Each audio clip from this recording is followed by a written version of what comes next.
Bonsoir à toutes et à tous. Il est 22h passé de 3 minutes sur la Génération FM. Bienvenue dans le journal.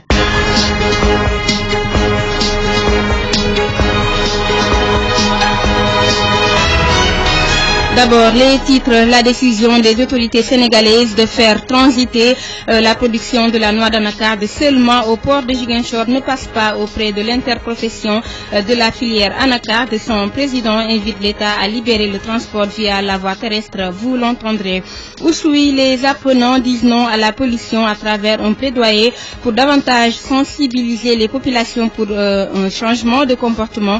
C'est dans le cadre d'un partenariat entre le Dipsoir et les clubs EVF du Kassa. Le point ce sera avec Amadi Khalilou Djemé. Le texte portant révision du code électoral et relatif aux modalités de mise en œuvre du parrainage a été voté ce lundi à l'Assemblée nationale par 111 voix pour et 14 contre. Mais l'opposition ne s'avoue pas vaincue. Elle promet donc de continuer le combat. Sur l'international en Gambie voisine, une manifestation dispersée a fait ce lundi 2 morts.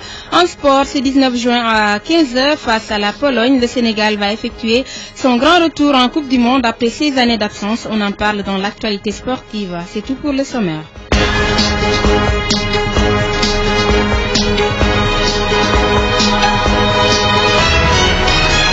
Le journal avec Mambin Kadiata. Bienvenue dans le journal. Albert Gomis est à la partie technique. Cette information pour démarrer le journal, je vous l'annonçais d'ailleurs dans les titres, le texte portant révision du code électoral et relatif aux modalités de mise en œuvre du parrainage vient d'être voté à l'Assemblée nationale par 111 voix pour, 14 contre. Il y a eu 17 votes par procuration, 2 députés de la majorité et 0 abstention. L'opposition ne s'avoue pas pour autant vaincue. Selon l'un de ses porte-parole à l'Assemblée nationale, le combat continue car pour Déthié Fall, puisque c'est de lui qu'il s'agit, c'est une lutte qui transcende les générations.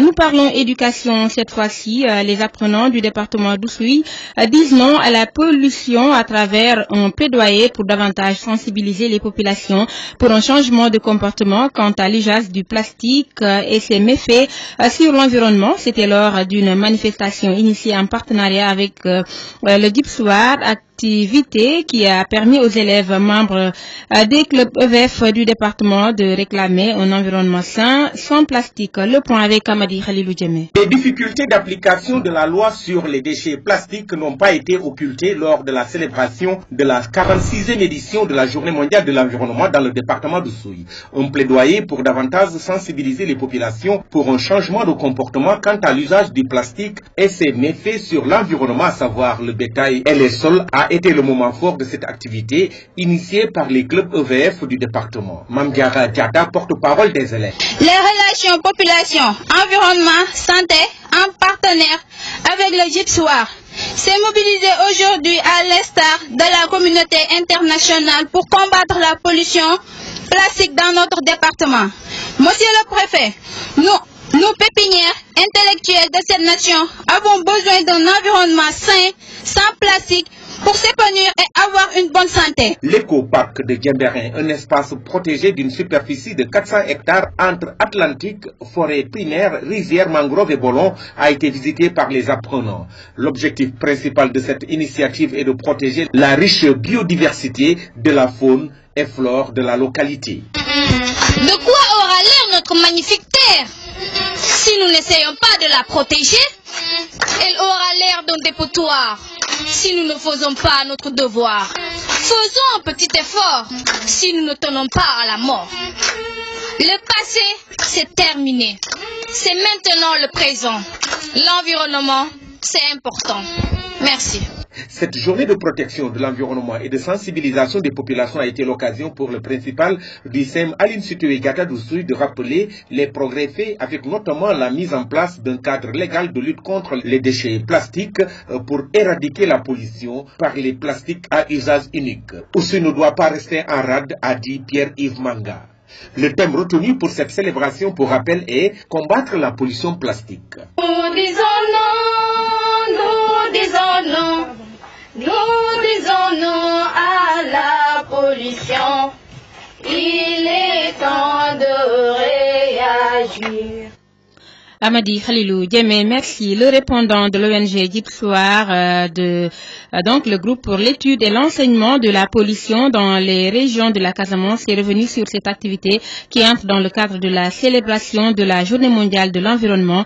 Ibrahim Dramé est avec Amadi Khalilou Djemé. C'est notre sens civil qui nous a poussé à être là aujourd'hui avec les jeunes pour célébrer la Journée mondiale de l'environnement à l'instar de la communauté internationale. Et le thème de cette année, c'est combattre la pollution plastique dans le monde. Et aussi, on s'est rendu compte que la pollution plastique est en train de gagner le terrain, et ce qui a poussé Gypsoir, groupe pour l'initiative et le progrès social, dont la présidente qui devait être là aujourd'hui avec nous, Julie Cissé, mais pour des raisons de calendrier, elle n'a pas pu assister à cette manifestation à Oussouye. Et Gypsoir n'a pas attendu donc que la situation soit critique pour vraiment s'engager à éradiquer ce fléau dans le département. On l'a commencé depuis longtemps pour sensibiliser les enfants, leur donner une bonne et vraie information pour qu'il y ait une prise de décision responsable. Donc le choix de l'écoparc n'était pas fortuit. L'écoparc, c'est notre point de départ. On a commencé la sensibilisation des sachets plastiques ici à l'écoparc en 2008, où on a eu à sensibiliser plus de 6 000 élèves du département. Mais depuis 2 ans, nous sommes en phase d'évaluation pour voir est-ce qu'on doit continuer, qu'est-ce qu'il faut améliorer, qu'est-ce qu'il faut augmenter, qu'est-ce qu'il faut enlever. Mais l'écoparc, c'est un cadre idéal, c'est un paradis. Et quand on parle de la nature, quand on parle de la Casamance, quand on parle du tourisme, c'est, je dis bien encore une fois, c'est la nature, c'est l'écoparc. Et je pense qu'il joue un rôle important dans l'écotourisme dans la région en général et dans le département en particulier. Donc le choix de ces enfants, on dit encore une fois, c'est des messagers auprès de leurs parents. On les a choisis et en espérant que d'ici quelques années, on aura des jeunes responsables, des adultes responsables. Et ces enfants, c'est les pépinières intellectuelles d'une nation, d'une communauté, et qui peuvent changer le monde d'une minute à une autre.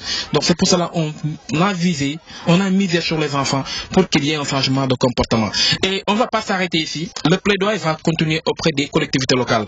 Génération FM 93.4. 22h10, décision des autorités sénégalaises de faire transiter seulement la production de la noix d'anacarde via le port de Ziguinchor. L'interprofession de la filière anacarde au Sénégal dénonce une mesure qui, à ses yeux, risque de plomber toute l'activité de la filière.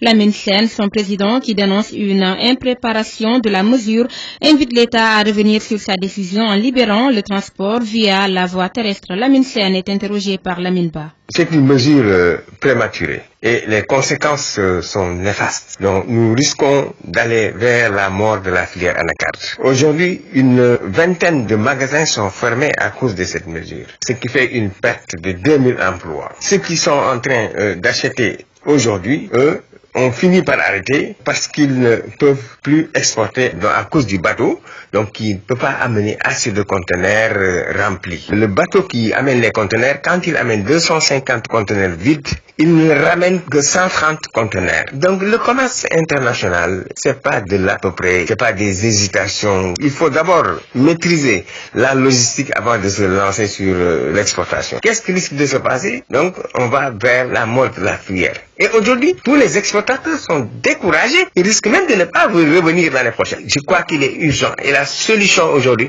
c'est de laisser, en tout cas, les camions transporter le produit jusqu'à Dakar.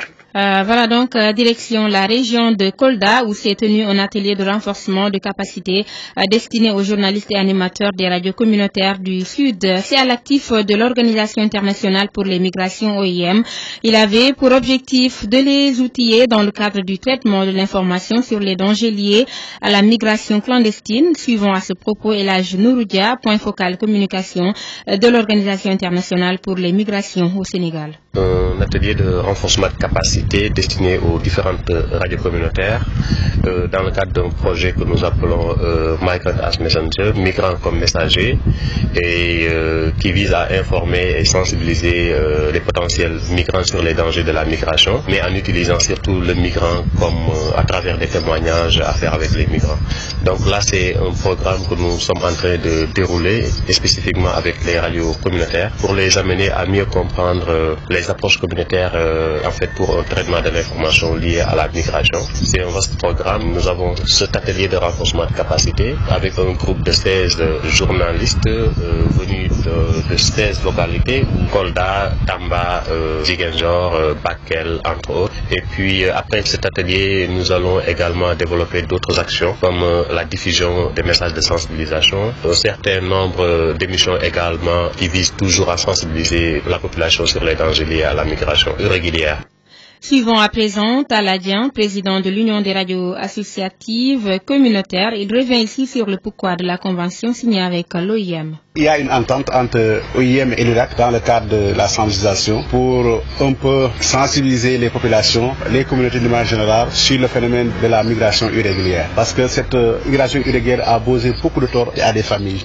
L'OIM et l'URAC ont estimé, par contre, de mener une campagne de sensibilisation dans ce sens. Et je dois rappeler qu'il y a de cela quelques mois, Marque Internationale, qui est l'Association mondiale des radios associatives et communautaires mondiale, nous avait instruit à ce qu'on fasse des positions radiophoniques dans ce sens. Et à l'époque, il y avait que 3 radios pôles qui avaient produit des émissions, qui ont remis ces productions-là aux 12 autres radios communautaires pour la diffusion. Et cette campagne-là a tellement réussi que l'OIM Sénégal a pris le rebond, le partenariat que nous allons développer avec eux. Et donc, c'est un partenariat qui intéresse en premier lieu 30 radios communautaires, dont les 16 viennent d'avoir reçu la formation ici à Kolda.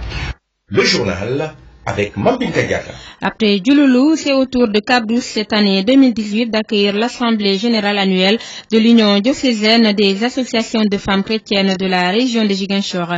C'est plusieurs centaines de femmes qui sont venues écouter la parole de Dieu et durant 3 jours, elles ont eu à débattre sur la thématique de la présente édition relative au rôle de la femme pour la paix et la stabilité, femme source d'eau vive, et donc le thème de cette rencontre annuelle qui consacre la 20e année de cette union a vu la présence des femmes chrétiennes de la région de Thiès et de la Guinée-Bissau.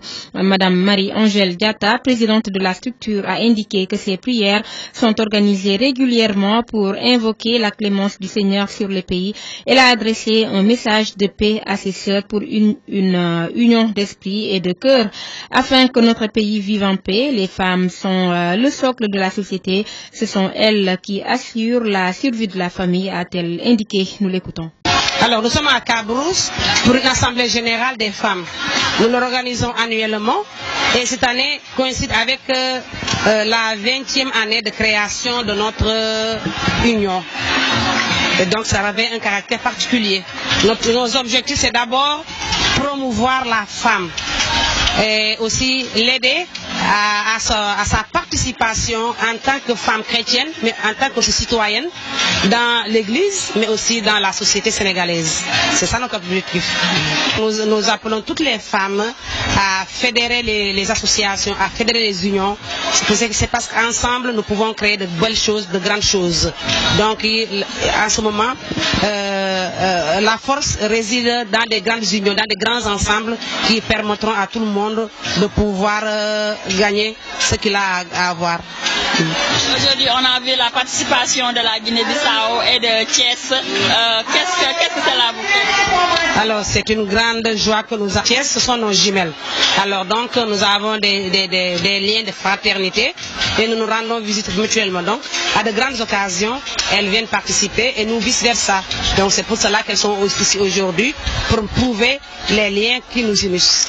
Et celle de Guinée-Bissau, nous sommes dans un partenariat parce qu'elles aussi, elles veulent créer une union à l'image de ce qui se passe ici au Sénégal.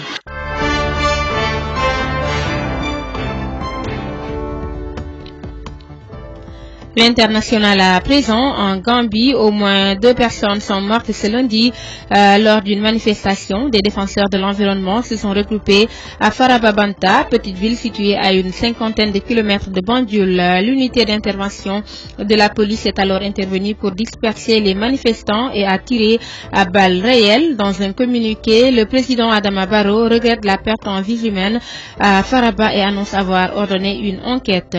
Les candidatures se bousculent bascule pour la présidentielle malienne du 29 juillet prochain. Une vingtaine de postulants ont fait part de leur souhait de se lancer dans la course. Et ce dimanche, hier donc, un nom vient donc de s'ajouter à la liste. Et pour la première fois, il s'agit d'une femme. Il s'agit donc de Kanté Diebouniaï, femme d'affaires et entrepreneur. Au Burkina Faso, 5 organisations de défense des droits de l'homme appellent à la libération de l'activiste et lanceur d'alerte Naïm Touré. Il a été interpellé jeudi dernier pour incitation à la révolte. Il est depuis en garde à vue sur sa page Facebook. Il s'était indigné du sort d'un gendarme qui était toujours en attente d'une évacuation sanitaire près d'un mois après avoir été blessé lors d'une opération antiterroriste. Dans une déclaration conjointe publiée, ces organisations s'insurgent contre une violation de la liberté d'expression. Ça n'est tout pour l'international.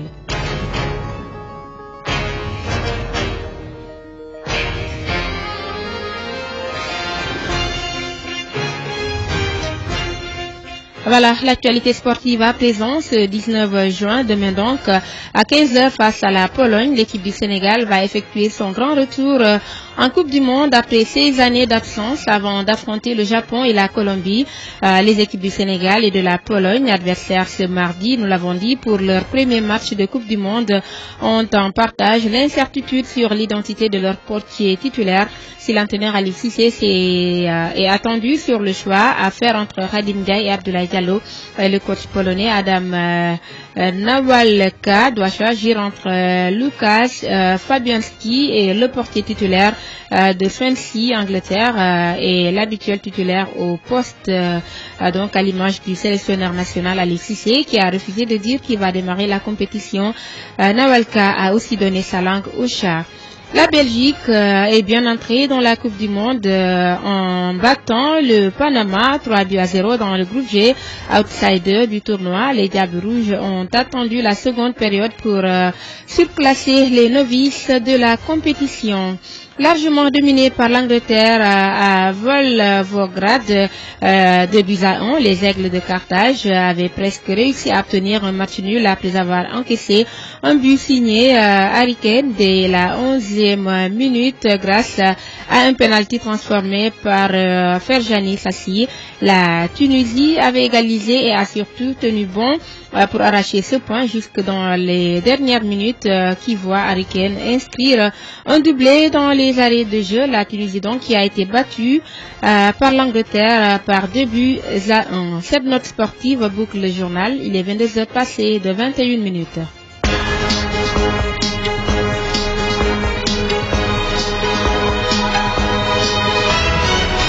Le rappel des titres, la décision des autorités sénégalaises de faire transiter la production de la noix d'anacarde seulement au port de Ziguinchor ne passe pas auprès de l'interprofession de la filière anacarde. Son président invite l'État à libérer le transport via la voie terrestre. Vous l'avez entendu. Oussouya, les apprenants disent non à la pollution à travers un plaidoyer pour davantage sensibiliser les populations pour un changement de comportement. C'est dans le cadre d'un partenariat entre le Dipsoir et les clubs EVF du Kassa. Le point c'était avec Amadi Khalilou Djemé. Et puis le texte portant révision du code électoral et relatif aux modalités de mise en œuvre du parrainage a été voté ce lundi à l'Assemblée nationale par 111 voix pour et 14 contre. Mais l'opposition ne s'avoue pas vaincue et promet donc de continuer le combat. Sur l'international, nous avons parlé de la Gambie où une manifestation dispersée a fait ce lundi 2 morts. En sport, c'est 19 juin à 15h face à la Pologne. Le Sénégal va effectuer son grand retour en Coupe du Monde après 6 années d'absence. C'était dans l'actualité sportive, nous en avons parlé. Merci d'écouter l'information sur Génération FM, la 93.4. Albert Gomis était à la partie technique en compagnie de Laurent Mendy. Merci de votre fidélité. C'était le journal.